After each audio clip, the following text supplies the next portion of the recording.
Episode 20 of Perfect. the... Are we officially rebranded?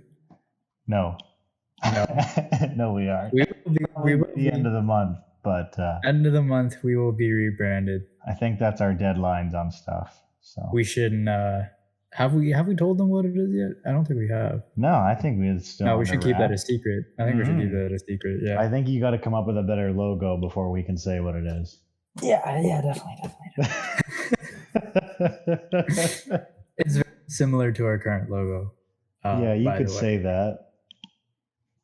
Is quite similar to our current logo. It's the same logo. Yeah.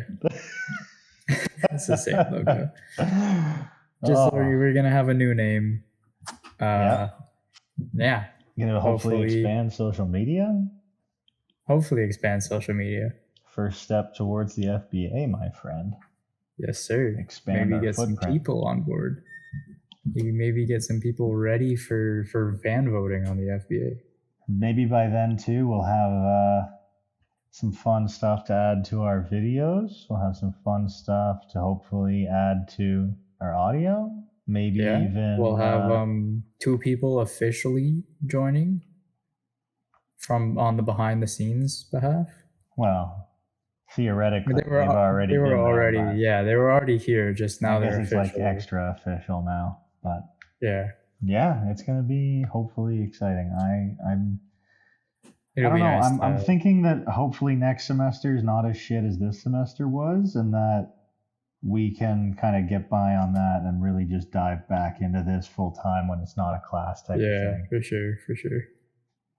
And in the summer we have jobs. Who fucking knows? Anyway, forget about all that. Tell me about stuff, including basketball, but other than basketball. I just love that you have other things to tell me now. Yes, we do. But we're gonna start with basketball of because course we are. It's me. We got to start with the NBA.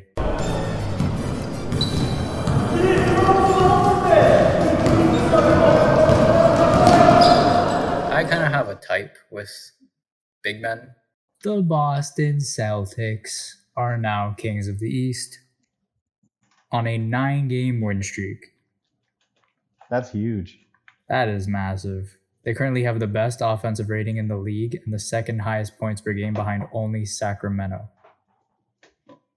Which I never thought I'd say that Boston has a worse points per game than Sacramento. Yeah, that's like a weird the entire league does. So, but regardless of who they're behind, the fact that you're second that's a testament. So Boston's also currently on track to have the highest offensive rating in NBA history in a single season. Good Lord, really? Yeah, that's insane. They're currently on pace to literally be the best offensive team in NBA history. That is like horrendously out of perspective statement. Like nobody can even comprehend what that really means, including no. It is. That's nuts. I think they started tracking offensive rating in I think it was like the 80s, the 70s or something like that. Still, man. Because Jordan was tracked for offensive rating. Okay, well there you go. So it's at least pre-84.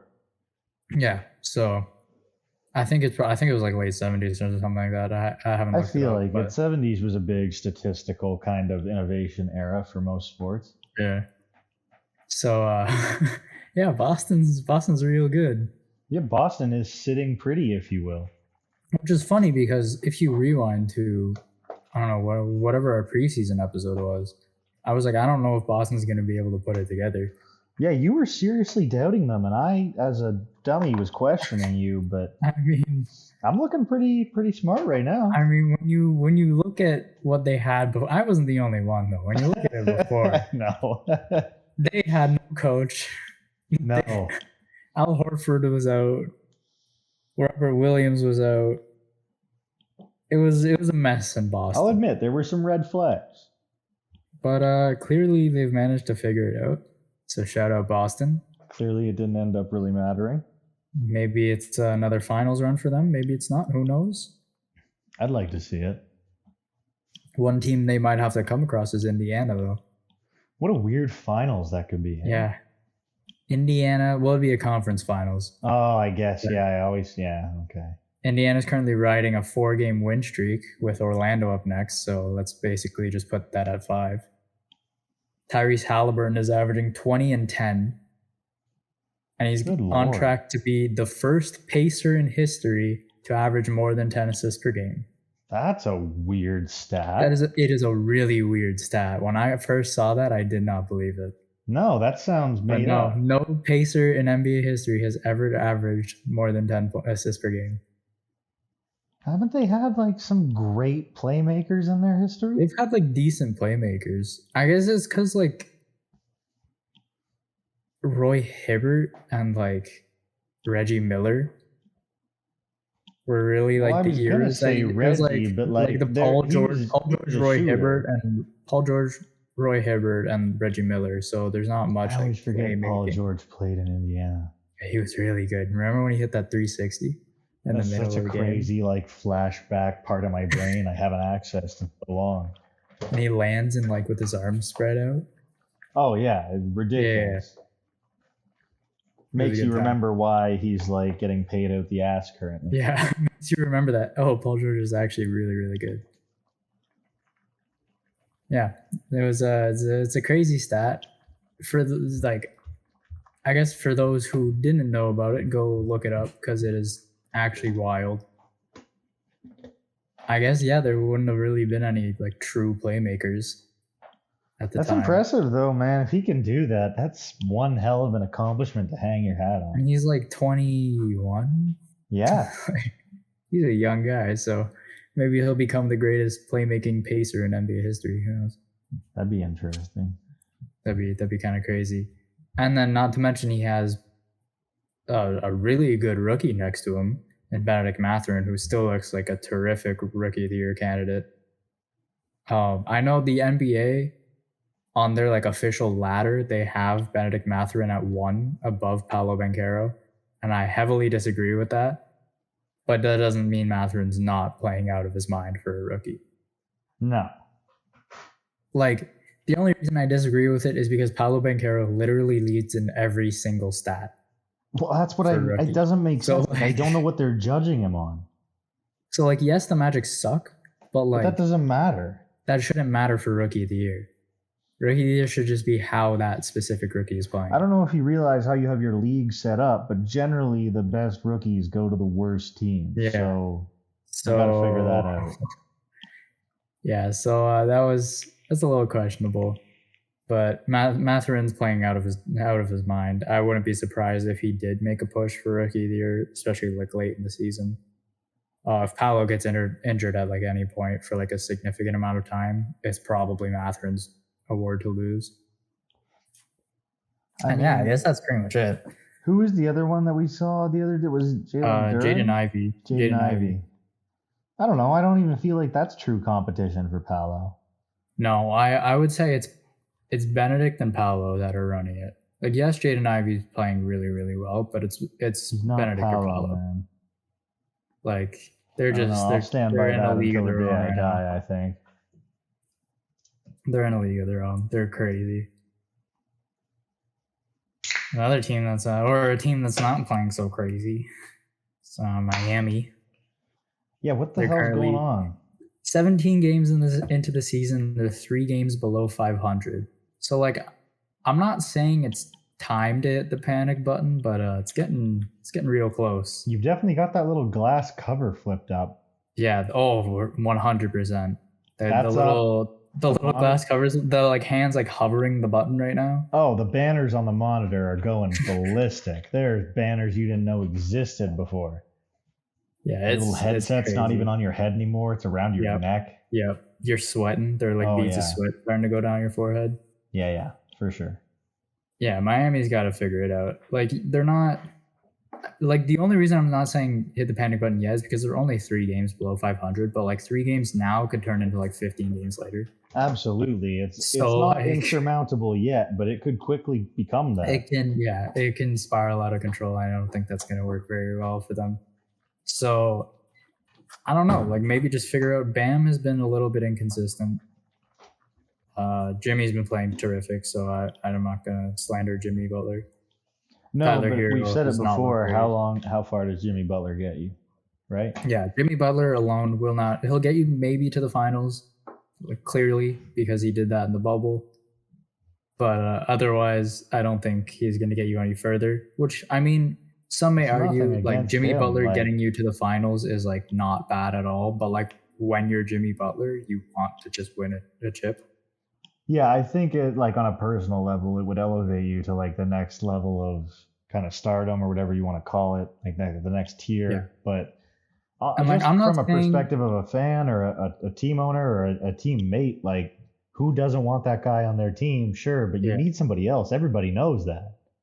But like I'm not saying trade for anyone. I'm not saying go into free agency looking for people. I'm just saying figure out what you currently have because you Yeah. have a championship roster with you. You Yeah. have Bam Adebayo, you have Kyle Lowry, you have Tyler Hero. You have the guys to make it work. You just need to figure out why they're not working right now. I mean, sure, maybe you need some fringe guys, but you definitely have your core. It's just an adjustment. Yeah. Like even Max Strus is playing really, really well right now. Is it a bit of a coaching staff? You know, something like you got to get something going. Yeah. So I don't know what's up in Miami right now. They're gonna have to kind of take a step back, look at the roster. I don't think anything needs to change. I think they just need to figure out who to put more emphasis on. Do you think there's any looking to the trade deadline, or do you think there's just a grind? I think it's just a grind. It's Miami. They're the kind of team that's like put your head down and work. Sure. If anyone's like Miami's like it's weird to say this because Memphis is obviously the grit and grind team. But like Miami is the grit and grind team, especially in the East. Like yeah, I can see that. They're the team that literally has a limit on your BMI. That's crazy. Like, I didn't know that. Yeah, you can't be above a certain BMI in Miami, or else they won't play you, or they won't trade for you. Like when Kyle Lowry got there, he had to get more in shape. They had to knock some of those pounds off that ass. Yep, I know. Unfortunately, it's not even his fault, dude. It's all like centered to the back. Like, what's he supposed to do about it? I mean, that is like a weird thing. Like, he I has a don't know. dumpy, dude. Yeah, I don't know. Appreciate his dump. Yeah.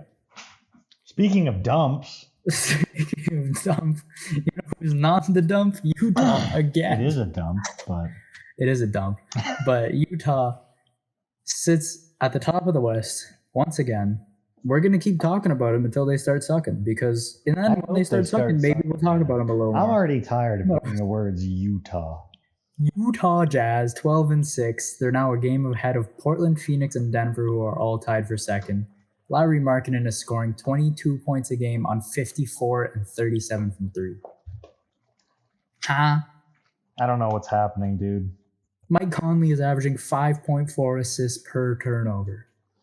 Somebody went to the quick edit menu and then just made Lauri Markkanen like a 90 overall, and you were like, okay, we're good. It's ridiculous. Suddenly there's this 7-foot Finnish guy hitting fadeaway turnarounds on you. Hey, did you guys have Lauri Markkanen blossoms into a superstar in your bingo card for this decade? Because I did. I had Lauri Markkanen becomes a decent role player when he got drafted. Clearly I was wrong. This is why we're not in a front office, Nathan. God damn it, get your act together. We're not the kind of guys that would look at Lauri Markkanen and go, yeah, well, I don't know. If I saw a 7'2" Finnish guy, I'd probably think he's good at basketball. I mean, I would have been like, you're probably like, well, you're definitely the best in this country, right? Like, for sure. Yeah, you're definitely the best Finnish player. Just based on like statistical, not like you have to be. You have to be. There's how many Finnish players have there been in NBA history? I can't imagine it's more than 10. I would say less than 10, yeah.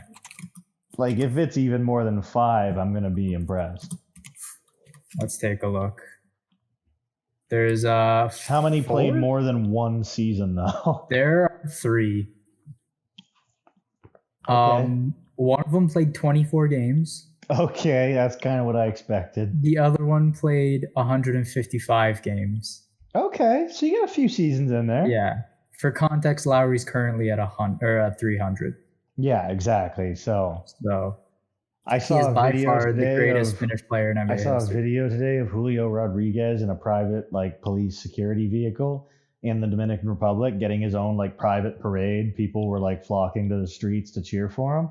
I have to imagine that's like vaguely what it's like for Lauri Markkinen. But For like Lauri Markkinen. they're like throwing like little fish at him down the road Yeah. instead of like roses or something. But like There's like every time whatever Lowry the comes Finns home, do. there's like a parade for him because they're They like, oh, like that's the greatest Finnish player to ever drown the play. streets in hollandaise sauce or something. I don't know what the hell the Finnish do, but Bro, meatballs? shout Are out they a Finland, meatball dude. country?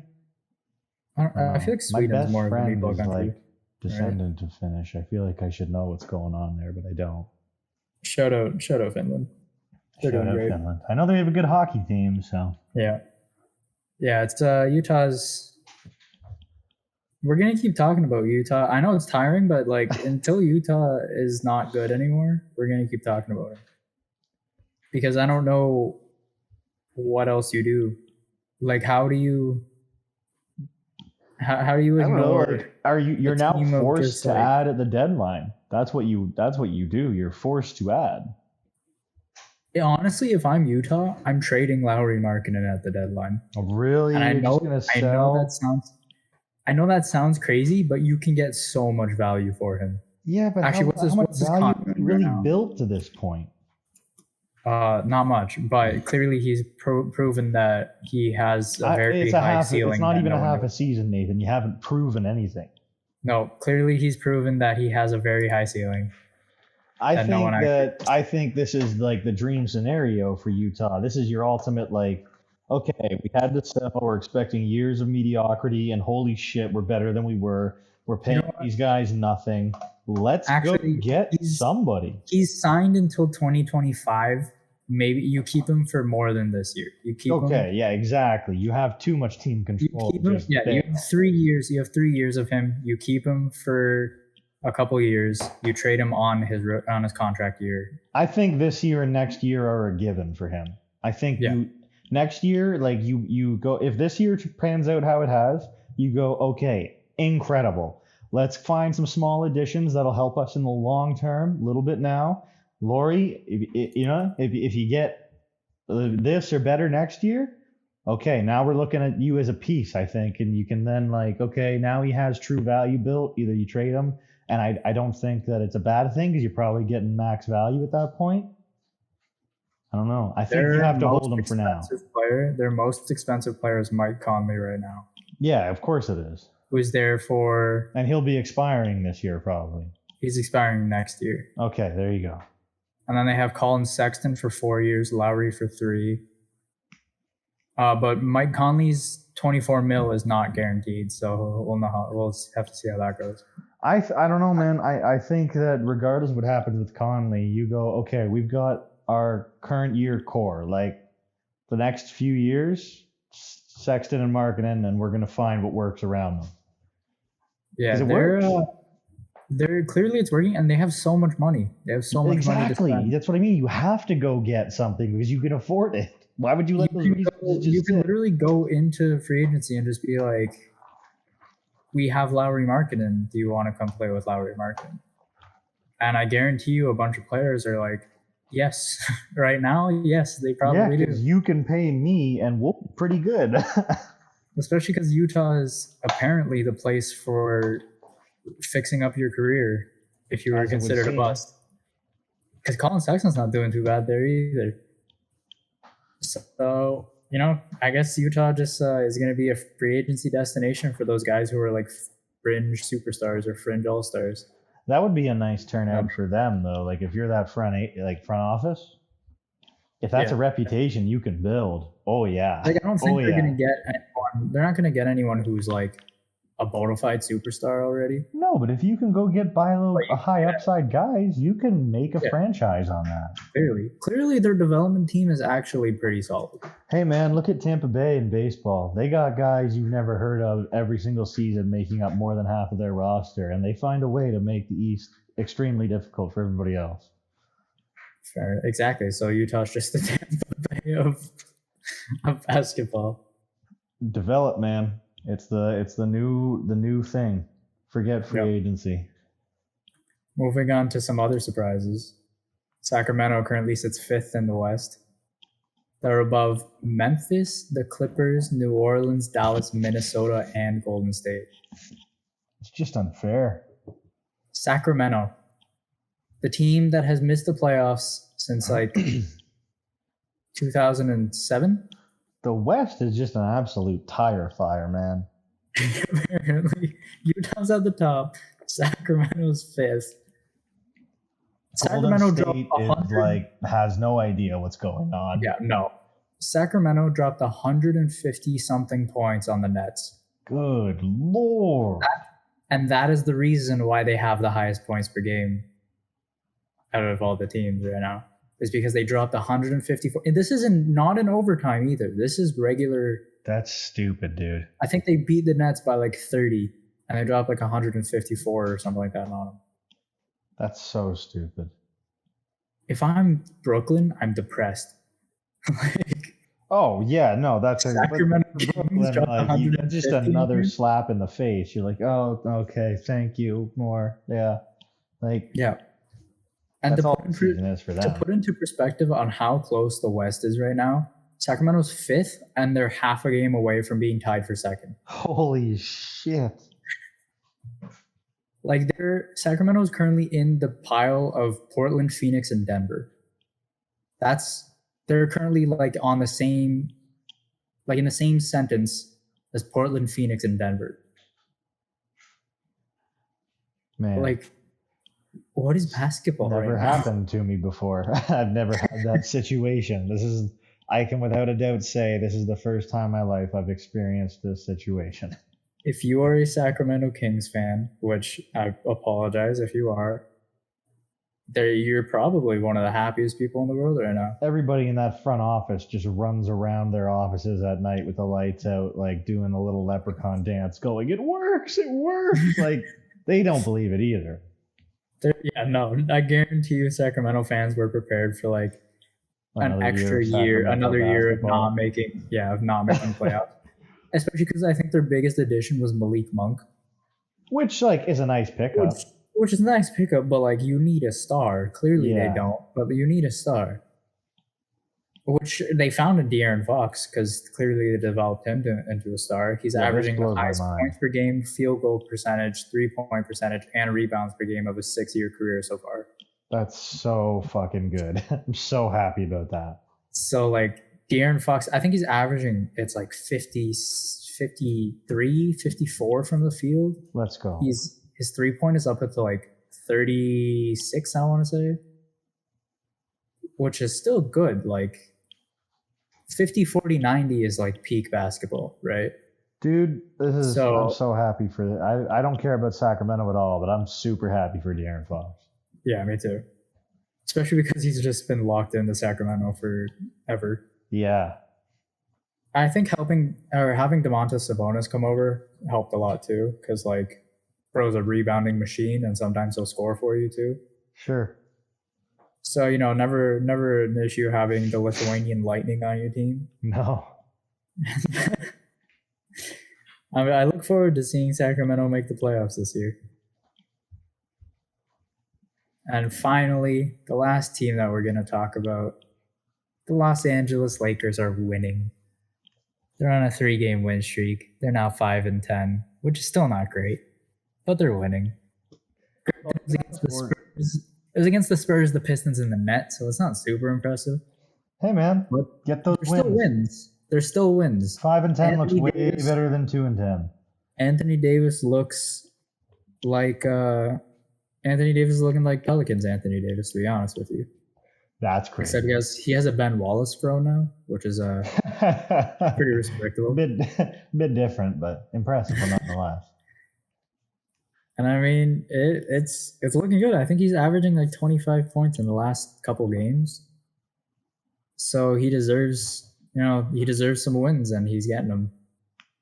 So shout out Lakers. Maybe I think they're 3-0. I think those 3 wins came without LeBron too. So I don't know. Maybe it's LeBron. Maybe they just needed a minute to figure it out, and when LeBron comes back, they're actually going to be competent. Well, that'd be hopeful, wouldn't it? Yeah, that would be nice. Maybe the Lakers can make the playoffs and then not lose out in the first round. Maybe the Lakers will be as good as they were in their first year. No, they won't. They won the chip in the first year. They're not going to. Yeah. No, they won't. Didn't believe that for a second. No, I did not. But yeah, that's the NBA news. Should we move on to some hockey? Yeah, as I choke and die on my ginger ale over here.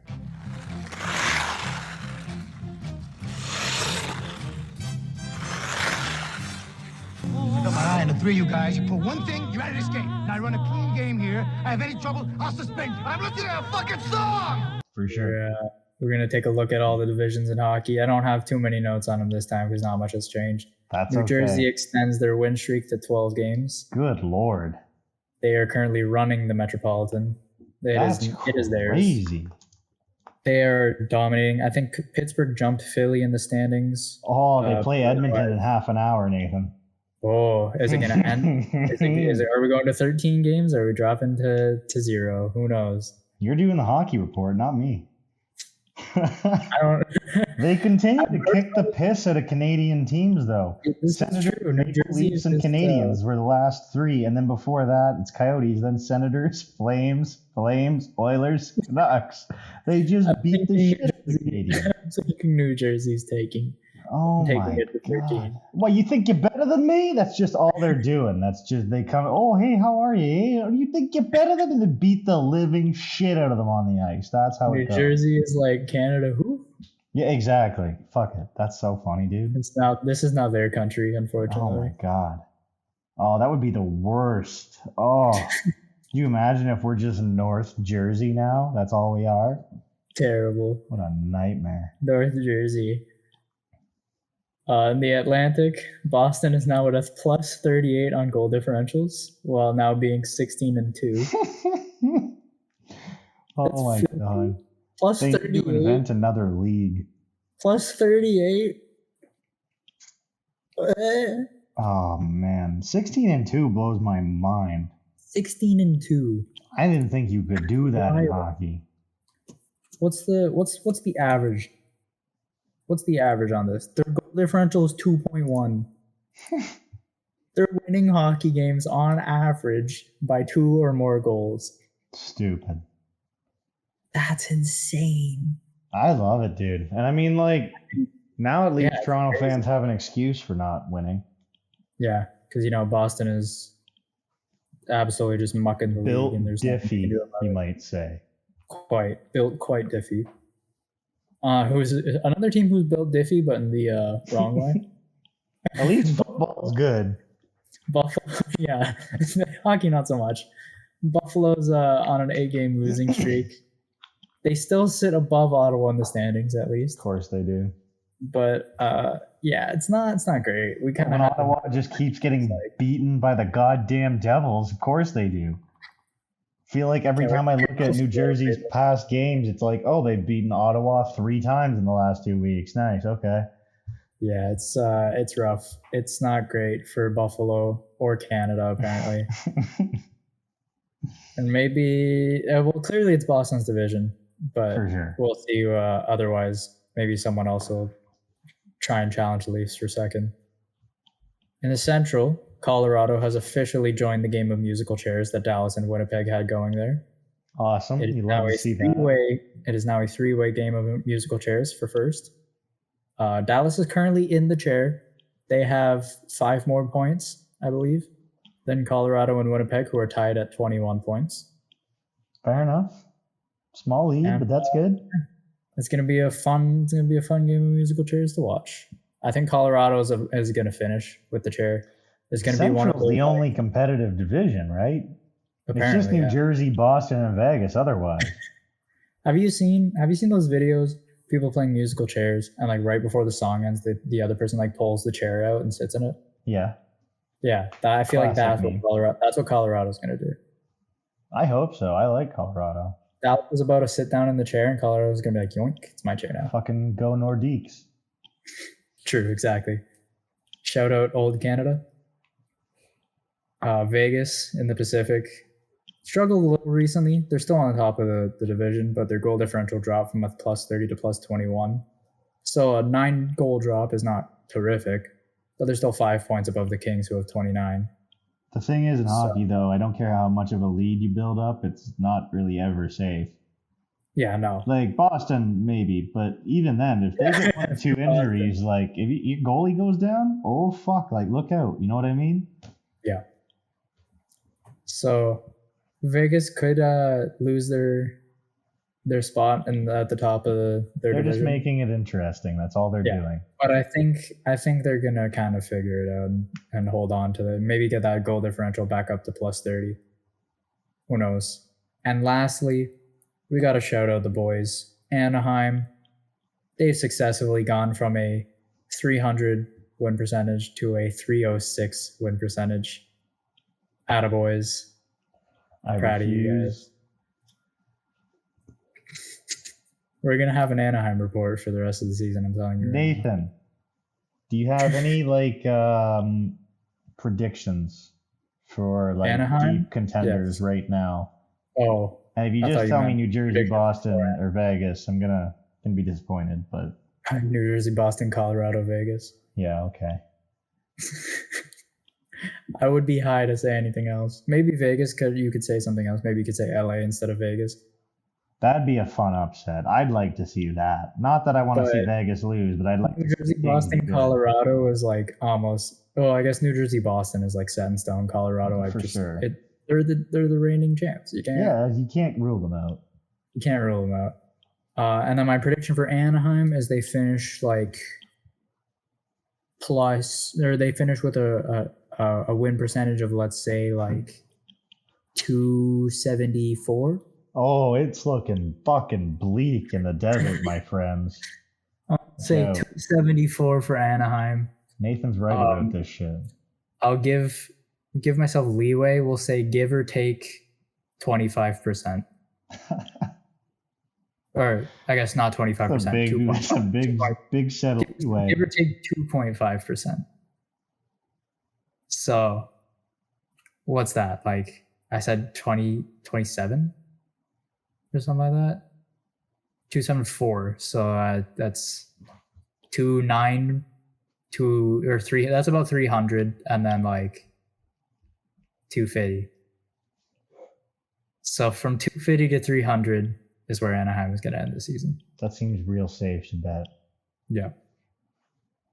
Go Anaheim. You guys are doing great. On to some football, but not the kind that people think.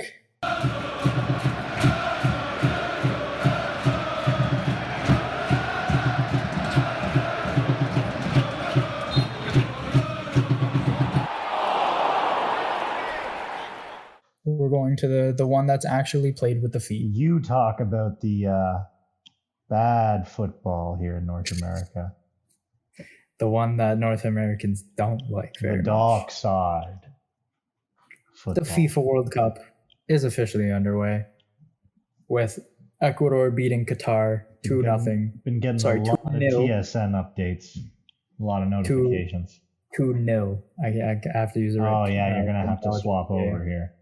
Yeah. Sorry, Ecuador beat Qatar 2-0. We're driving on the left side now. Watch out, folks. To kick off the tournament, Ecuador had 2 goals by the same guy. And otherwise, same guy? You don't have a name for me, Nate? Valencia. I want to hear you pronounce some Ecuadorian names. His last name was Valencia. Seduce our listeners.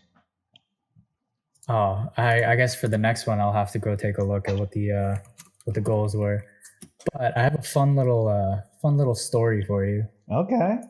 After the Ecuador-Qatar game, the Asian fans, aka the Japanese and the South Korean fans, stuck around after a game that neither of their teams were playing to pick up the trash.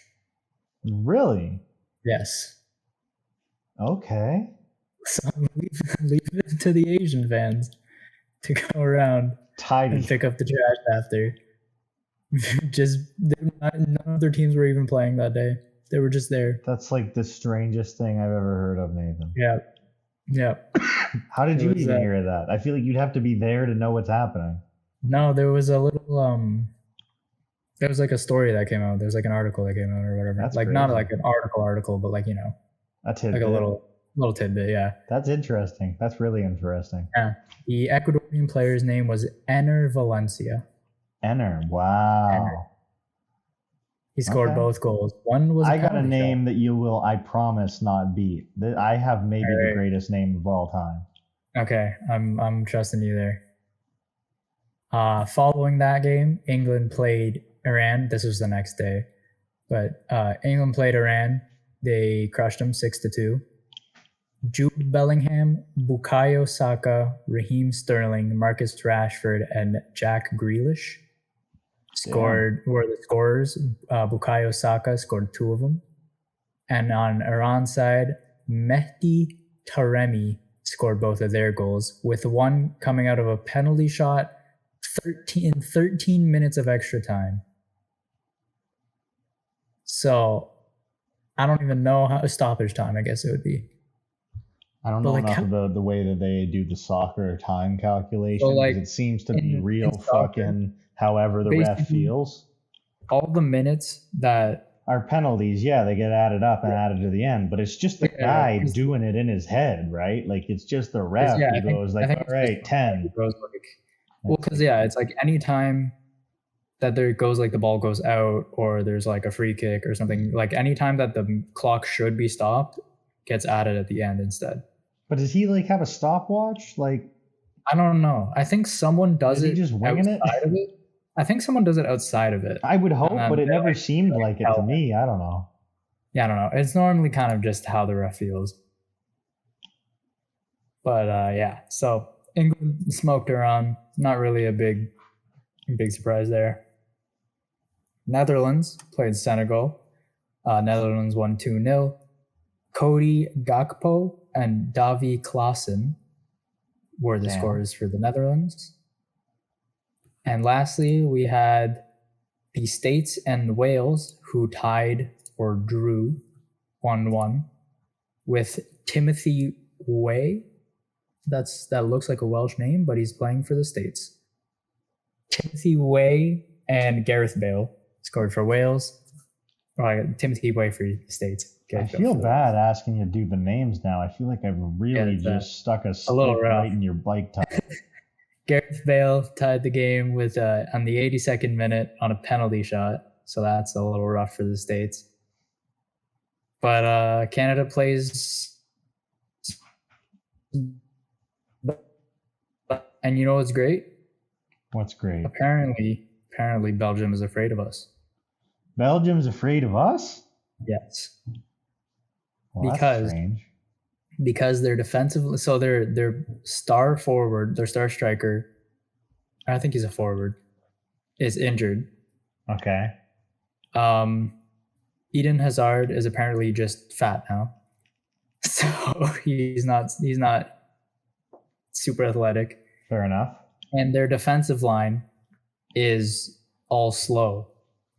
And Canada's big thing is speed. Yeah. Canada's whole thing is speed. So that we get really good. I was just looking at my to-do list, and the problem with that is on Wednesday, it's one hell of a day for myself, and we're supposed to meet at school in the afternoon. This is true. So maybe we have a little Canada-Belgium on, maybe a little watch party. Who knows? Because Saba's all amped up about Serbia for sure. So maybe we can get him going for Canada the day before as like a warm-up. So that's going to be interesting. I think we can draw Belgium. We can beat Morocco, and we can probably get away with losing to Croatia. I don't know, the way you just made it sound, I feel like we can beat Belgium now. I mean, I would love to beat Belgium. I think we can beat Belgium. I'm just, curbing my expectations a little bit. Dude, now I want to watch soccer. This is crazy. It's football? Fuck off. I'm in Canada, it's soccer.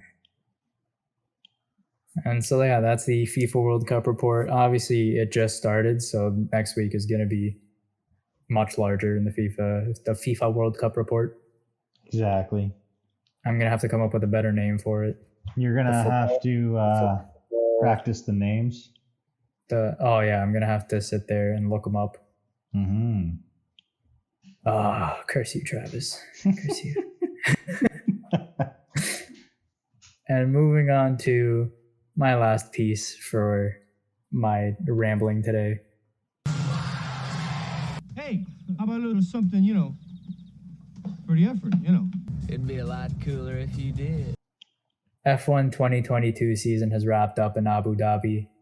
Max Verstappen got his 15th win of the season to push the extra record, that put an extra win on that record of most wins in a season, which was 13 before, so now it's 15.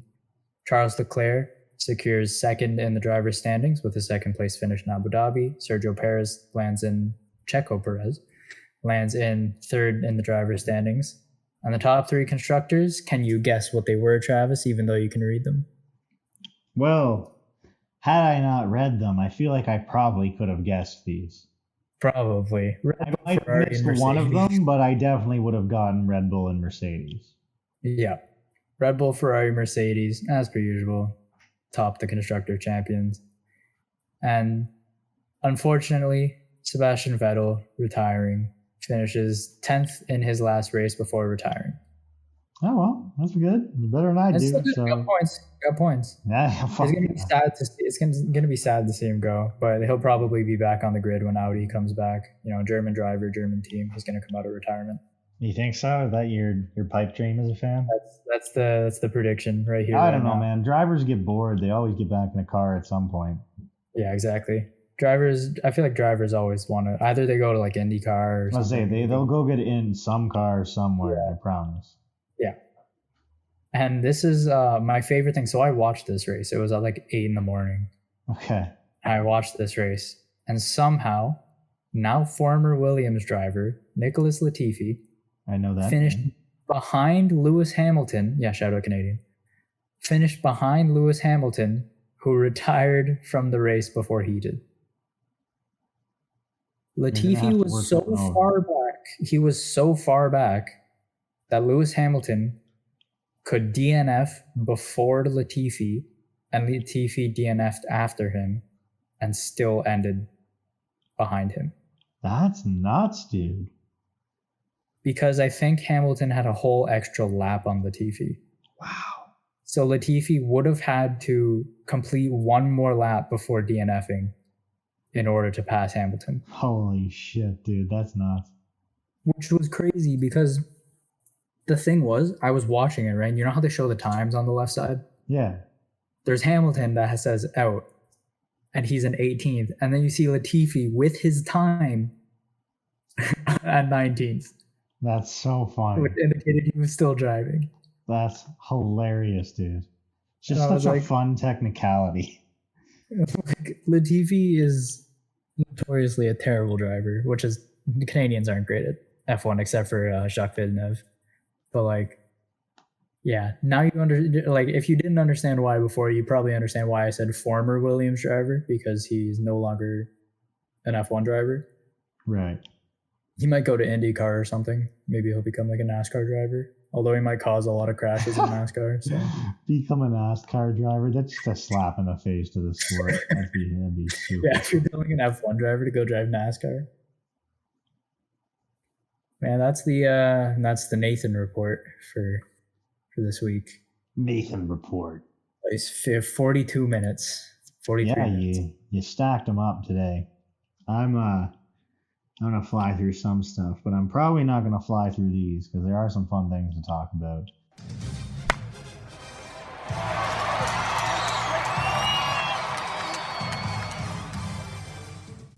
You trying to say Jesus Christ can't hit a curveball? MLB awards. We're basically all out now. Rookie of the Year, Julio Rodriguez and Michael Harris II. Both guys, I felt pretty much from the first get-go of them in the majors was like, okay, yeah, they've got it. Fun thing, Julio Rodriguez, only one voter voted for Adley Rutschman as first place, and it was one of my favorite sports reporters, maybe of all time, Ben Nicholson-Smith from Sportsnet. And I included the Twitter link here because he, just for your interest, Nate, he went into a tweet chain here about, I want to say, as the only one who voted for Adley, here's my rationale. So it's just kind of interesting. But yeah, if you go to Ben Nicholson-Smith's Twitter, B Nicholson-Smith, you can find that. And it's interesting. He has some good points. But Runners-up for American League, Adley Rutschman, Stephen Kwan, Bobby Witt Jr., and Jeremy Pena. Nathan, total scores. I don't know if you know how scoring for the awards work. I don't really know how it works, but these are basically the tally of the votes, and there's different numbers of votes for different They pick a top 5 awards. Or is that like per player? You pick three top players. 3, right? You pick 1, 2, and 3. And they get points based on, it's like, so if you get like a first place vote, it's worth more than a third place vote. Yeah, obviously. the NBA works the same way. Yeah, where it's kind of weird where if like you get more, if a player gets a bunch of first place votes and a bunch of third place votes, a player who got a lot of second place votes can still win. Exactly. Yeah, it's the grand total, which I like. Yeah. But yeah, it's interesting because you can kind of see just like how close other guys were. So Julio had a 148, Adley had a 68, Stephen Kwan had a 44, and then Bobby Witt Jr. and Jeremy Pena had a grand total of 9. So it's funny how much it drops off because it does the same thing in the NL too. Michael Harris, runners-up Spencer Strider, also from the Braves, Brendan Donovan, Jake McCarthy, and Alexi Diaz. The last 2 guys I hadn't heard of until I was researching this, so it makes sense that they have a grand total of 7 points. But even here, like Michael Harris and Spencer Strider, 134, 103, and then Brendan Donovan's 22. So it's funny too, Brendan Donovan, all of his votes were for third place. Every one of them. So it's exactly where he ended up in the end, and that's just kind of a coincidence. Hilarious. Thought that was funny. That was funny. Gold Glove teams. I didn't know this was an award, but it is. St. Louis Cardinals in the NL. They had 2 Gold Glovers this year. Obviously, a Platinum Glover with Arenado. Their second year in a row winning the team Gold Glove, and they've basically just had the best defenders in baseball for kind of like the last century. I when I was researching stuff earlier, I went on a bit of a tangent here, Nate. I had a bit of a rant. They're literally the all-time franchise. Yachty only had like 14 games in his career or something ridiculous when the Cardinals were not in postseason contention, and Yachty played in like over 2,000 games. Jesus. And then I have a hot take here. St. Louis is probably the best franchise all time if they have the number of championships to compare to the Yankees and Dodgers. Okay. I would not disagree with you on that one. I feel like you might be able to be like, well, yeah, obviously, then they can compare. But it's like, no, I think like if they just have like a ballpark same number championships, what they've produced, I think would be anyway.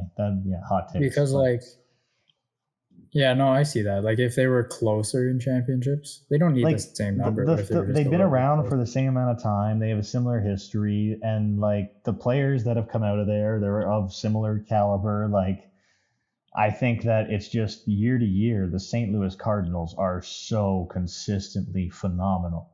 It doesn't matter how good the division is. They're always just a lock for playoffs. And like the Yankees have had tons of bad stretches, but literally in our entire lives, Nathan, there was never a time where the St. Louis Cardinals weren't just one of the best teams in baseball. And amazing. You don't really hear about it. They're just quiet, right? Yeah. That's true. I don't know. I got in a bit of a rant earlier. New York Yankees, they win the American League Gold Glove for the team. They had 2 Gold Glovers this year, and obviously the Platinum Glove with Trevino. And this one kind of escaped me because I thought the Guardians had this. They had 4 Gold Glove winners. I think maybe 5. I might have miscounted. Maybe it's that Platinum Glove, man. I know it is, but like I don't even know if Jose Trevino is deserving of the Platinum Glove. So maybe 1 Gold Glove. Or 1 Platinum Glove is 3 Gold Gloves. Maybe, who knows? Maybe. I don't know the value of a Platinum Glove compared to a Gold Glove, but it's I would imagine pretty exponentially high. Yeah, there's probably a statistical equivalent that someone could figure out. Maybe you should figure that out. You're a genius. Maybe. How many Gold Gloves did they hand out a year? Well, you get 9 for position players, and then there's a DH, and I guess the 9th one isn't the pitcher anymore. It's like the DH award, and then there's the util, so 10 per league. So 10? So 1 Platinum Glove is theoretically... But one of those Gold Glove winners is going to be the Platinum Glove winner. Is going to be. So it's 9. So it's 1 Platinum Glove is 9 Gold Glove basically winners. Okay. So yeah, I guess the Platinum Glove is just worth so much more. I don't know. It's way too much of a late night up for us to be trying to figure this out. It's too much up. Too much late night. Manager of the year, Terry Francona of the Cleveland Guardians. He had 17 first place votes, 9 second place. Runners up, Brandon Hyde, Scott Servais, Dusty Baker, and Aaron Boone. Scores, not really that close. Brandon Hyde had a good attempt, and I think had the Orioles called up Adley Rutschman at the beginning of the year, this would be a lot more interesting conversation. An interesting conversation, though, the NL race for Manager of the Year. Buck Showalter wins it from the Mets. 8 first place votes, 10 second place votes, and 7 third place votes. So that's mixed as shit, right? Yeah, and he had more second place votes than first place votes. I'm gonna run this down, and I'm gonna go with the numbers in that order: first place, second place, third place for each of these guys. Runners up: Dave Roberts, 8, 4, 5. Brian Snitker, 7, 5, 5. Ollie Marmol from the Cardinals, 5, 4, 7, and Rob Thompson from the Phillies, 2, 7, 5. The total scores, 77, 57, 55, 44, 36. That's a spread, man. That is, yeah. That's a very spread. That's crazy. I think had Dave Roberts gotten one more first place vote, he would have been. I think he might have been laughing. I think he might have been. Because I'm interested, like, I guess in the case of a tie, they'd probably go with whoever had more, like, on the first place votes, or who had more second, right? I don't know how baseball works, but in the NBA, it's 25, I think, as a first place. Okay, all right. I'm going by the number that the NBA uses. That would have put him above. Theoretically, we could break this down, but I'm not into any more breaking down. No, we don't need to break it down. It was basically close race. Very close race. Cy Young was not a close race in any way, shape, or form. Justin Verlander, unanimous. He's now the only player in MLB history to win Rookie of the Year, MVP, 2 or more World Series, and 3 or more Cy Youngs. Jesus Christ. Ridiculous. Runners up: Dylan Cease, Alek Manoah, shout out, Shohei Ohtani, and Framber Valdez. Scores, hilarious. Since it's unanimous, that's a max score of 210 points. Second place, Dylan Cease had 97. In the NL, Sandy Alcantara, I think it is. Sorry, trying to get creative here. Unanimous. First time in MLB history, a player led all players and teams in complete games. He had 6. That's ridiculous, especially in the modern era of baseball. Runners up: Max Fried, Julio Urias, Aaron Nola, and Zach Gallen. Again, scores comical: 210. Runner-up: Max Fried, 72. And something you don't know, Nathan. This is only the second time in MLB history that both Cy Youngs were unanimous. The first time it happened was 1968 when Bob Gibson and Denny McLain won them unanimously, and it's famously known as the year of the pitcher. So this is the year of the pitcher 2.0. The following year is what motivated, I think, the league to change, like to push the mounds back and to lower, like to change everything so that pitchers weren't so dominant. I actually have a book about it called The Year of the Pitcher. It's really good. But yeah, it's just for reference. That happened twice now in baseball history. Does this mean the last time it was done? Back again? The last time it was done, Vietnam was going on, and yeah, that's ridiculous. They should just set up a rule where anytime they're both unanimous, they should push back the mound. That would be hilarious, but that would put way too much power in the hands of a bunch of baseball writers. That would. MVPs: Paul Goldschmidt. I don't know why, but the scores, I think it's because more people vote. The scores are ridiculously I think it's more, it's probably more voting. Runners up: Manny Machado, Nolan Arenado, Freddie Freeman, and Mookie Betts. Pretty much everybody you'd expect. Paul Goldschmidt won it with a 380. Ridiculous. Aaron Judge, without a doubt. Shohei Ohtani, Yordan Alvarez, Jose Ramirez, and Jose Altuve chased him. Aaron won it with a 410. So Those are some serious numbers. And the Hall of Fame ballot got released too, which was interesting. I wasn't expecting that. I'm probably not going to read all these names. Nathan, just in case you didn't know, you need 75% of ballots to be inducted, and you need at least 5% to remain on for the next year. Okay. I should have included it. I didn't. There's a baseball. Actually, I might be able to find it really quick, and you can see what I'm talking about.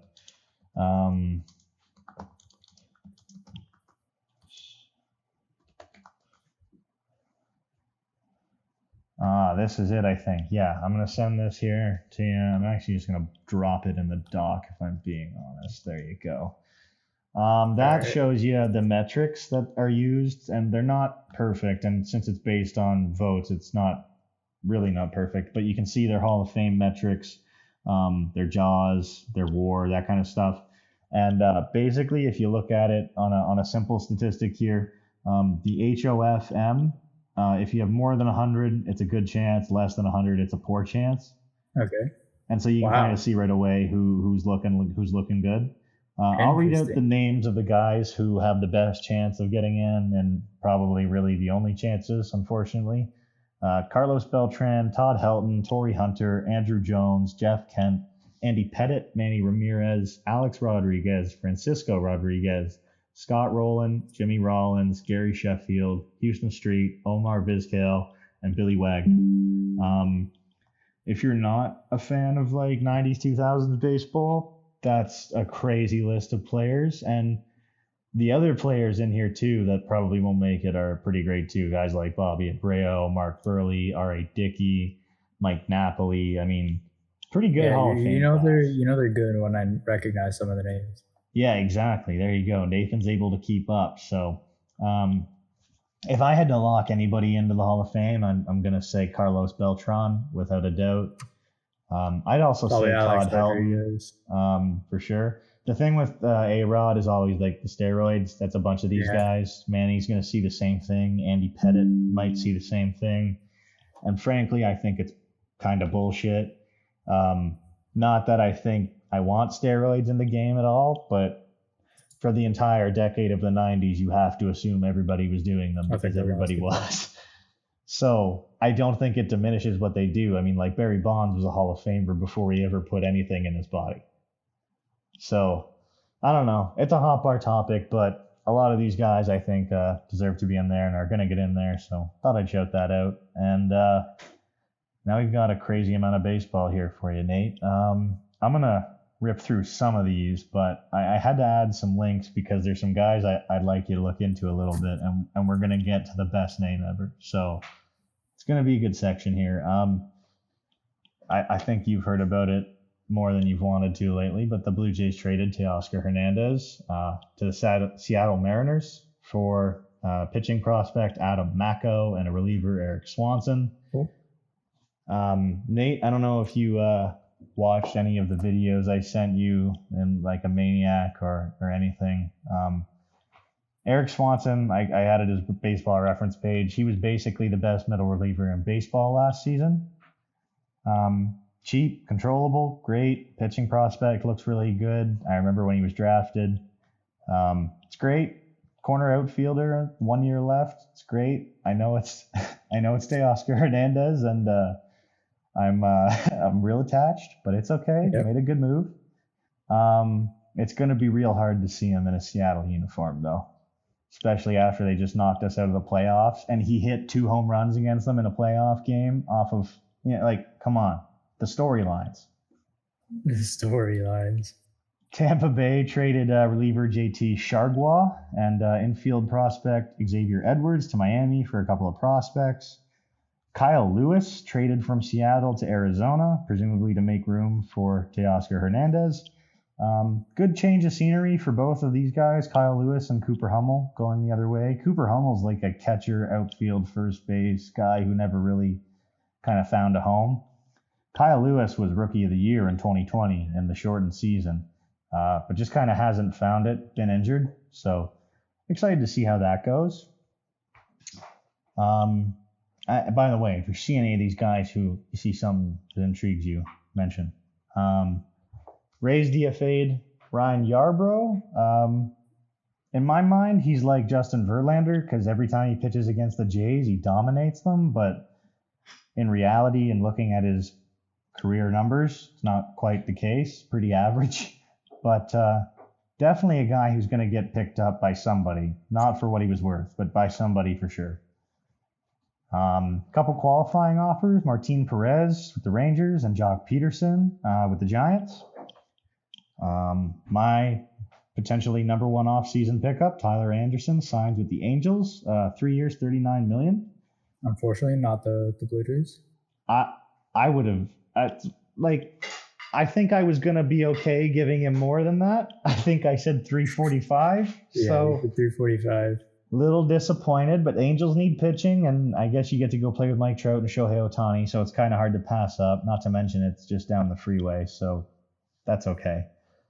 Anthony Rizzo's back to the Yankees on a 2-year, $34 million deal, so hopefully that short porch pays off for him. And then this is a great one. Nathan, you like bad contracts, right?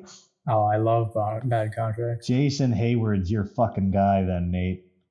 Let's take a look at this. I want you to get down here to his salary ratings. Okay. When he was playing with the Braves coming up until he was 24, he was an absolute menace, all right? He looked like a true stud, like the real deal outfielder. In 2010, as a 20-year-old, he played in 142 games, 18 homers, 72 RBIs, 277 batting average. He had an 849 OPS, a 131 OPS plus, like second in Rookie of the Year voting. He got MVP votes. It was his only All-Star season in his career. High of the highs. By 2014, he's still looking okay. He plays 149 games, 11 homers, 58 RBI, still a 271 average, wins a Gold Glove. Very interesting. Let's go with that. He goes to St. Louis, and I don't remember if that was the year he signed his big deal, but he won another Gold Glove, more MVP votes, had a big rebound, almost hit 300, and then he went to Chicago, and this is where he definitely signed a big deal, as you've probably seen. Oh, no. Yeah, in the first year in 2016 in Chicago, which, by the way, was the year they won the World Series, so pretty solid. He's 26. He made over $21.5 million. The next year, over 28, 20, 21, 21, 22. And then next year, he's owed $22 million, but he's been released. So terrible. But they still have to pay a portion of the contract, don't they? Oh, they'll have to probably pay most of if not all of that. If not the entire contract, yeah. Currently over $200 million career earnings. And I don't know if you've glanced at his years in Chicago, Nathan. That's Anybody who's watched any Chicago baseball, it's not been good. Not been good at all. No. 2019 looked semi-okay, but other than that, it was pitiful. And 2019 was not a good year for the Cubs, so real bad. Really didn't pay off. Known as like one of the worst modern day kind of contract busts of baseball. Terrible. Dom Smith was non-tendered by the Mets. Dom Smith is a first base outfield, left-handed bat, guy who looked really good. And then just kind of injuries and never really found it. And then they got a guy named Pete Alonso, and it kind of makes it hard to play first base. And then they got guys like Brandon Nimmo in the outfield, and you're not exactly an outfielder, so it just kind of didn't work out. I am interested to see where he goes. This feels like it's just like Pittsburgh's going to sign him for nothing, and his career is going to be over in 2 or 3 years if that happens. Like, that just feels like the kind of career guy that this happens. Like, Pittsburgh just takes everybody, ruins them, and is like, okay, that's all right. We got 20 more of you. That's all right. Yeah, we can go get another one. None of them are working. Stop ruining all of them.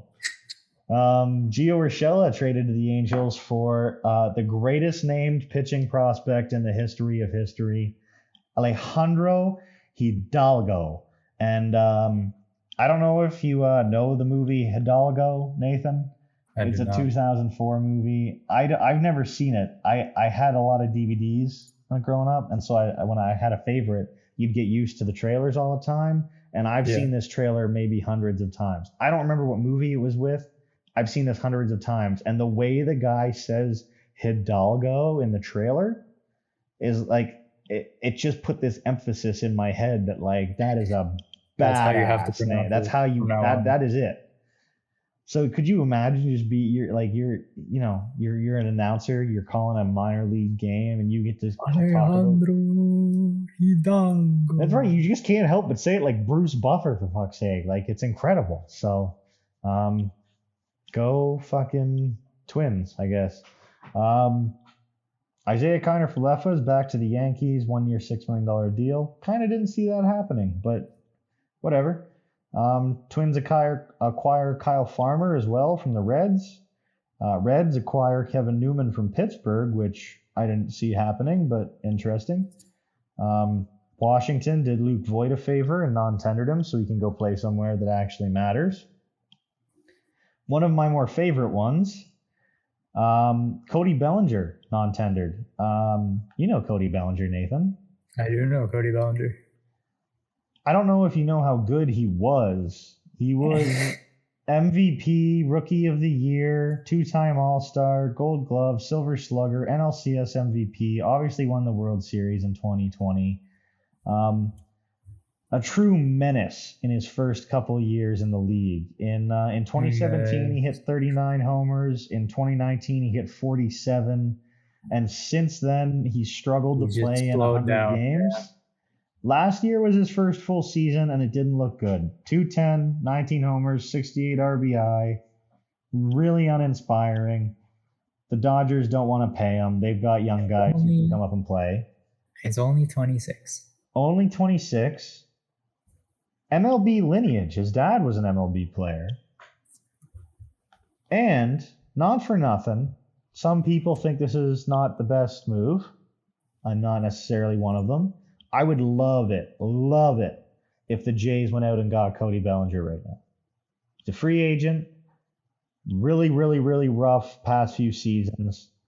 High upside guy. I know there's going to be a lot of people wanting him, but the way I saw it, and obviously I know nothing, but the way I saw it, obviously there's MVP potential, but it's not like it's going to be an expensive fourth outfielder. So there's not going to be a lot of contenders that really can afford him. It's going to be a bunch of people lowballing him who aren't contenders. Yeah. I thought, hey, maybe the Jays can be like, hey, no more Teoscar, not a lot of outfield depth.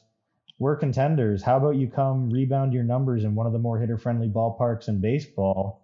Contend with some of the best players in baseball. Maybe play for, a little bit cheap. Like, it might work. I thought, if nothing else, if you can go get Brandon Nimmo, then there's like no risk attached in my mind to getting Cody Bellinger on like a short-term deal. Because if you go get Brandon Nimmo to replace Teoscar Hernandez, he does everything I want Cody Bellinger to do. He just does it better for sure. So I'm interested to see what Cody Bellinger does. I'm interested to see what he signs for. Former Yankee Miguel Andujar signs a 1 year, $1.5 million deal with Pittsburgh. And this one's a fun one for us, not for him or anybody really involved. But Yasiel Puig charged. He pled guilty to felony charges for lying to federal agents investigating an illegal gambling operation. Yasiel Puig's currently playing in Korea. Nathan, have you heard about this? I have not. Well, it carries a maximum. I saw a Bleacher Report notification for it. Okay. He could face 5 years in federal penitentiary. I mean, yeah. Generally, you were already doing an illegal gambling operation. Yeah, supposedly, for those who don't know, he placed, oh my God, what was the number? It was like, I don't want to say it was like 210. I want to say it was like 2,100 or something bets between, the span of almost a year. Allegedly nothing ever on baseball. How much of that is true, I don't know. But that's what I read was a ridiculous number of bets placed with an illegal operation and then lied to federal agents. And saying, no, I didn't ever do that. And then later saying, yeah, I did that. So not only was it illegal in the first place, but then you lied about it, which is even more illegal. And it's rough too, because I thought he still had a long shot chance to get like a minor deal and have a chance to come back to the majors, because he's been doing really well in Korea. He kind of like Dwight Howard, you know what I mean? Yeah. Just looks like a menace. Wilt Chamberlain 2.0. Exactly. But he's going to be sentenced on March 8th next year, so I guess we'll find out what happens. I don't believe he'll go to prison for 5 years in the federal penitentiary, but Yasiel Puig is a known lunatic, so anything's possible. Nathan, in case you haven't seen it, the Royals plan to build a new ballpark in downtown Kansas City. Is it fancy, or does it have looks, like in the middle of the arena? It looks very nice. Are we putting statues in the outfield? How is this? No, it's not exactly Kauffman. There's still fountains going on, but it's not Kauffman. It's very nice looking. I think anyway, especially from like the aerial view of what it's going to look like downtown is going to make like, wow, that's Kansas City? Really? Okay. Wow. Okay. Yeah. Oh, there's the stadium. Oh, yeah. All right. Chiefs got some competition. That's what I mean. And like look at some of the pavilion and outer areas and the big screens and stuff, like over the walkways. That big grass area over like the outfield. Yeah, I like it. That'll be like a rooftop restaurant bar, I'm sure. This huge open air concourse all the way around, like bunch of what seems like offices or condo buildings. Well, it's downtown, right? So yeah, it'll be like offices and condos the same way it is in Toronto. Like that's really cool. Not that Kauffman isn't cool, because it is a cool stadium, but this is going to be very sick when it's built. Same thing with the whatever's replacing the Rogers Center. Sad to see it go, but the mock-ups for that. The mock-ups for that, dude, look ridiculous. It's just like how Scotiabank Center or whatever it is always going to be Air Canada Center.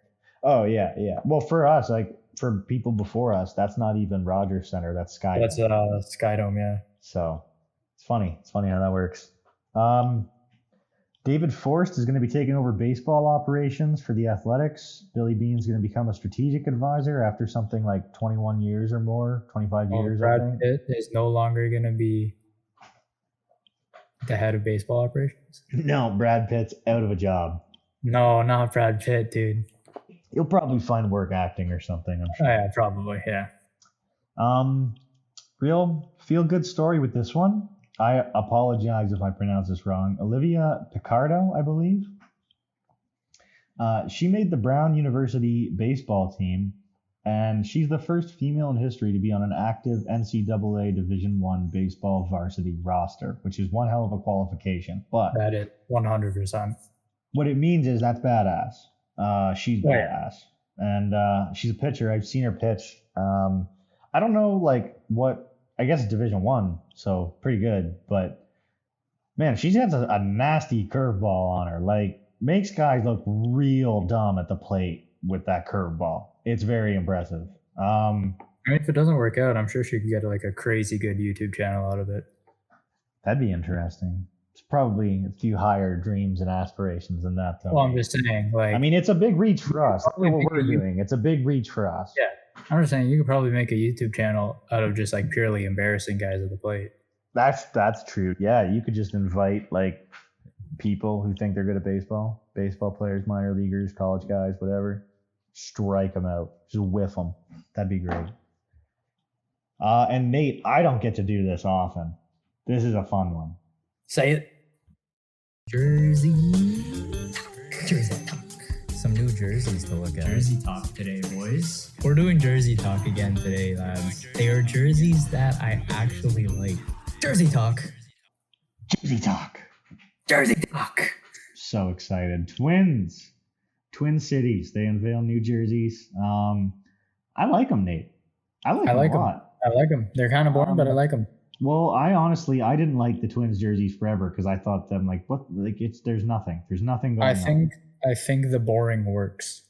I enjoy this. The blue and white Twin Cities one on the right here is it's a fun alternate. Yep. I like them. I like the new Minnesota font. Rarely will I ever. M logo is very cool. Rarely will I ever credit Minnesota. Yeah. They're Buxton looks basically good just- in that white one with the red like swirly text though. Yeah, Buxton looks they're good. literally Canada if Canada was a state. No, they should be Canada. It should be Yeah. Minnesota should just be a province. Can we make a bargain here, USA? Then we Give us Kirby Minnesota. bucket. Give us Minnesota and Some of Alaska. the most famous Twins players are Canadians anyway.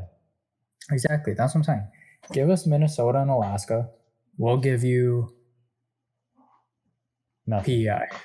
Give you PEI. No, I like PEI. They got the seafood, man. We'll give them. They can have like the upper islands of Nunavut. What Like would I be Onondaga. willing to give them for Alaska and Minnesota?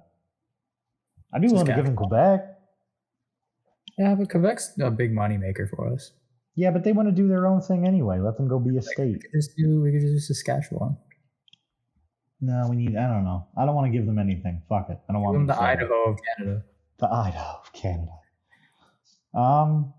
Yeah, I don't know, Nate. Where are we sitting right now? Oh, 114. All right, well, I'll burn through. It's a speedrun episode. I didn't have much NFL stuff here for a reason anyway. I'm only going to talk about the games that have notes because the rest of them didn't matter anyway.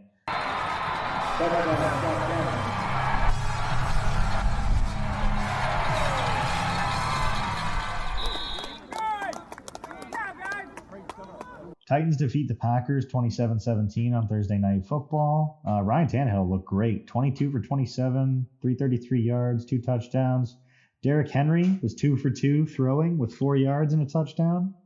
Quarterback That's awesome. Derrick Henry, let's go. Traylon Burks, 111 yards. Austin Hooper, 2 TDs. Packers are back to losing. What else is new?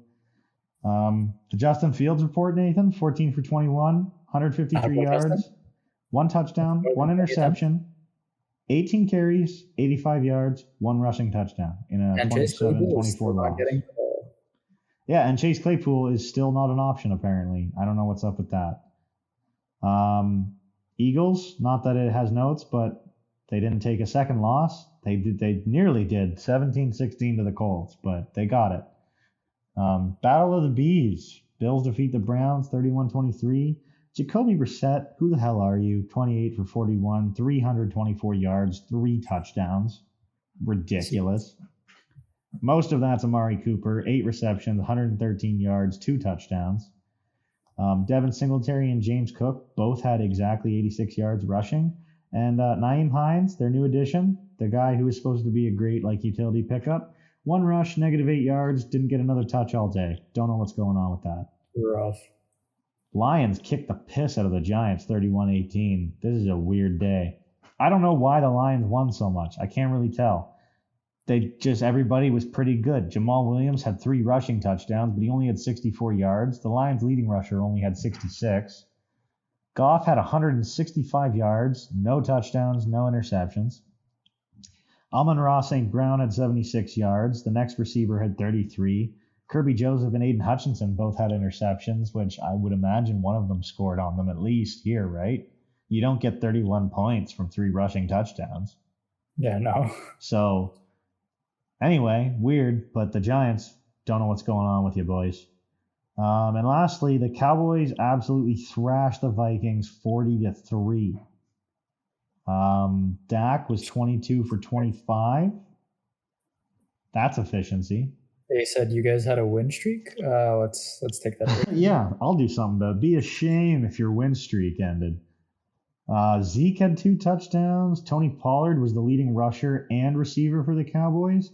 He had a combined 189 yards on 21 total touches. Cowboys also had 7 sacks as a team. Micah Parsons and Durance Armstrong Jr. had 2. Jaron Kearse, Dante Fowler Jr., and DeMarcus Lawrence had 1. 49ers and Cardinals play at 8:15 tonight, so maybe you could watch that with dinner tonight. Couple NFL news. Eagles signed Ndamukong Suh for the rest of the season, and after winning on Thursday night, Titans offensive coordinator Todd Downing was arrested for and charged with a DUI. I found this report from a Titans fan site seemed credible. It was funny in the article. It said buy Titans tickets, like a big button. I'm like, you're telling me about my offensive coordinator having a DUI and you want me to buy tickets? That's weird. He said he was racing home because he received death threats against his family, which is strange because the NFL has a policy where you can't have booze on a team plane or in a locker room or anything. And they think he was maybe drinking on the plane on the way home from the win. Oh, that's weird. And if that's what you're up to, and you were receiving death threats, do you think you would not maybe walk over to somebody of like high-ranking authority who you trust and go, hey, maybe like you can help me deal with this because I'm clearly in a bit of a bind and I don't want to make this worse for anybody. So, yeah, I don't know. Maybe you don't. Maybe you get, but like, unless you get a picture of somebody with like a gun to your family, like, how much does a death threat, like, it's really solid evidence for this. They didn't call you with a ransom, did they? Okay, then we're probably all right. Like, we'll be okay for now. Yeah. So, bit of an odd move on his choice, but I'm sure that'll all get swept under the rug as it always does. Probably. Sounds about right. I did have a lot of notes for this one. We don't have time, unfortunately, but I'm not going to still acknowledge it though. Mention it. Yeah. Virginia canceled a game against Coastal Carolina on Saturday. Football game, obviously. After the shooting deaths of players Lavelle Davis Jr., Sean Perry, and Devin Chandler. Davis, Perry, and Chandler, running back Mike Hollins, and another student were all shot Sunday night after they returned to campus from a class field trip. They were in D.C. for something. I don't remember what it was. Hollins survived. He's hospitalized. He was shot in the back. The other student who survived is considered to be in good condition. But yeah, it was announced that the 3 players were killed. Supposedly it was the suspected shooter is a Christopher. It's a Christopher Darnell Jones Jr. He was on the team in the first year. But because of injuries, he never played. He just rehabbed and didn't stay on the team after that. He's now facing 3 counts of second-degree murder, 2 counts of malicious wounding, and additional gun-related charges.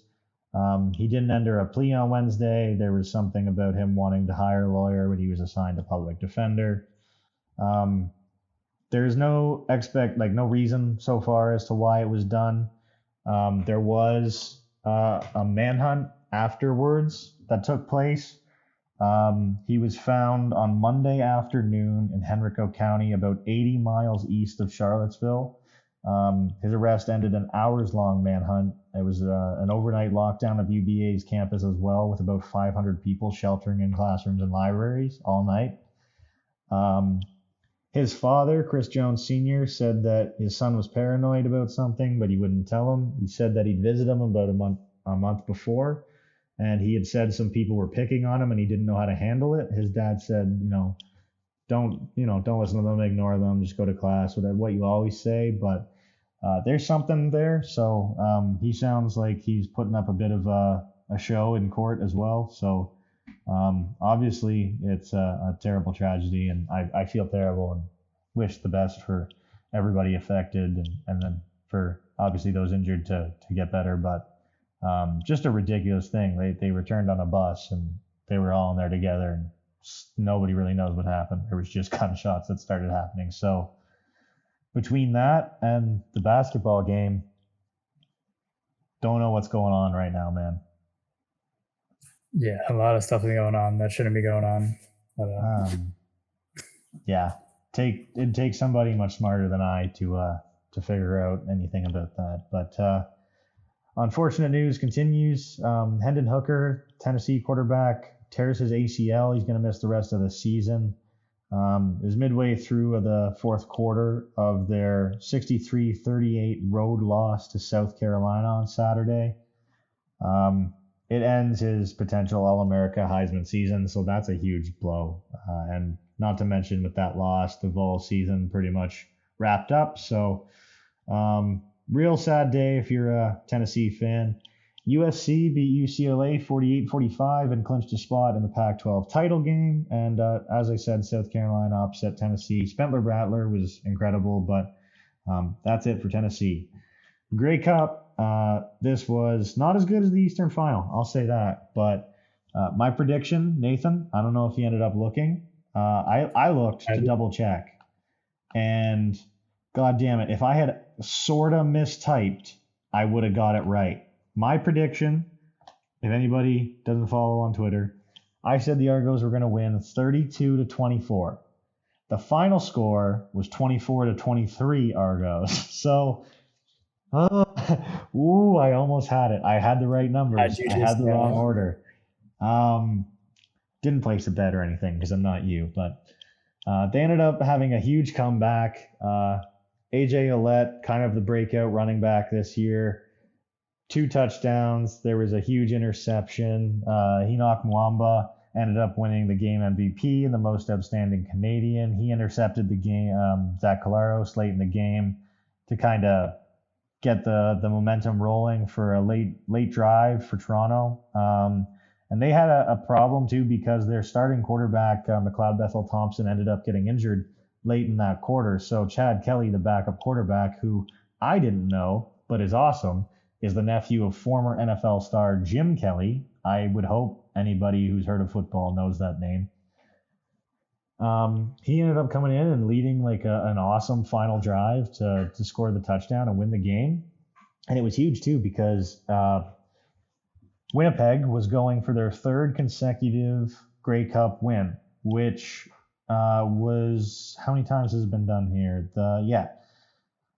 The Bombers were attempting to become the first CFL team to win 3 straight Grey Cups since Edmonton captured 5 consecutive titles in 1978-82.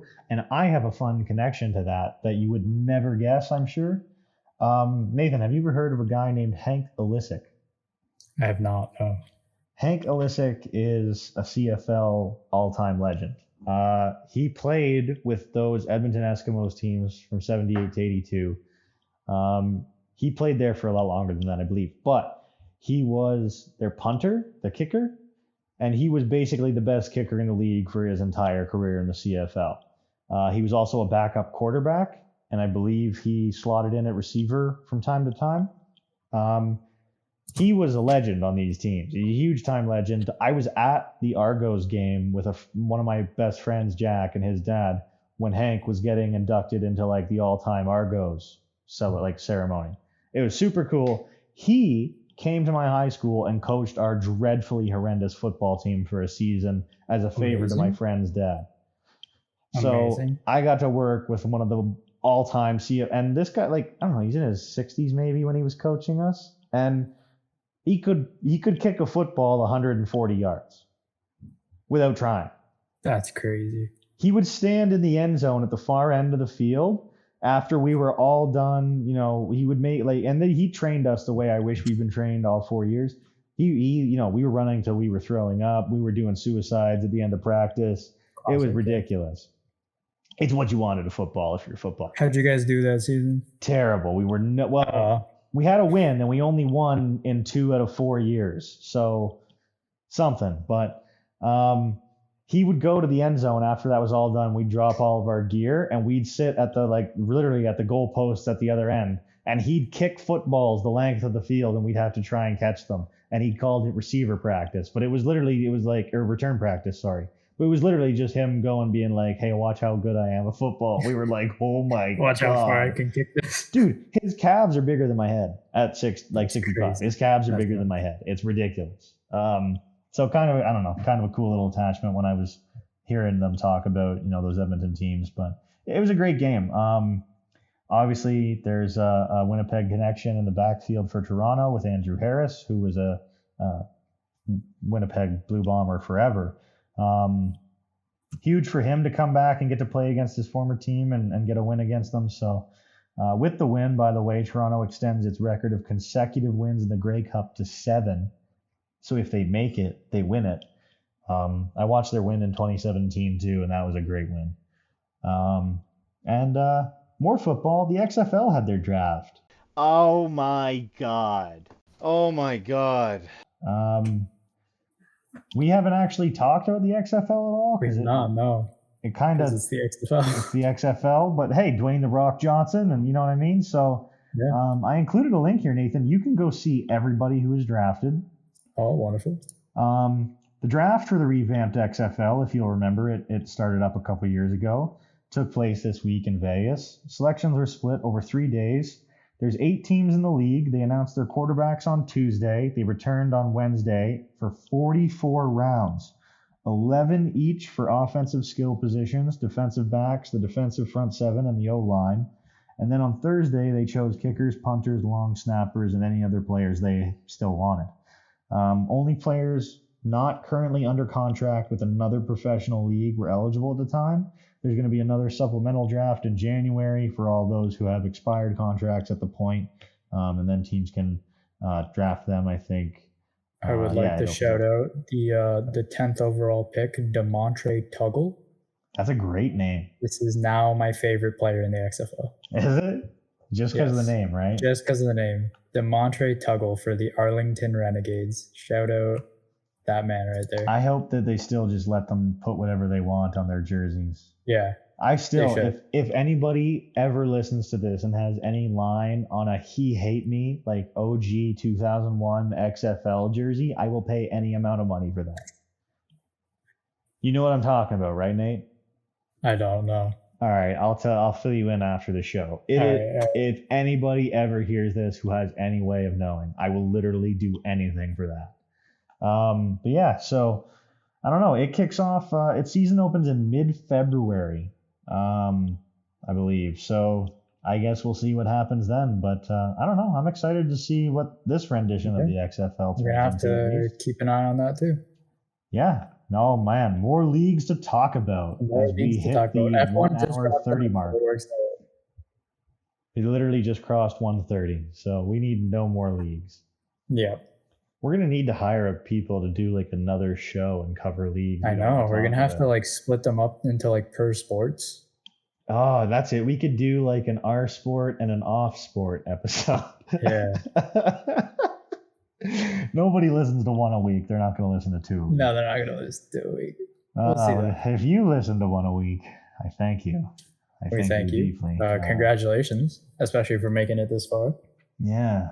You never I know know. We've had a few long eps recently. But... Oh my God. Yeah, it's been insane. I've been actually listening to some of our episodes lately, just trying to like figure out what we can do to improve kind of. And man, I'm happy with it because I like a long podcast, but I'm listening to them realizing like, well, I edit this and I don't realize how long it is. Like this is a lot of talking, but I don't know.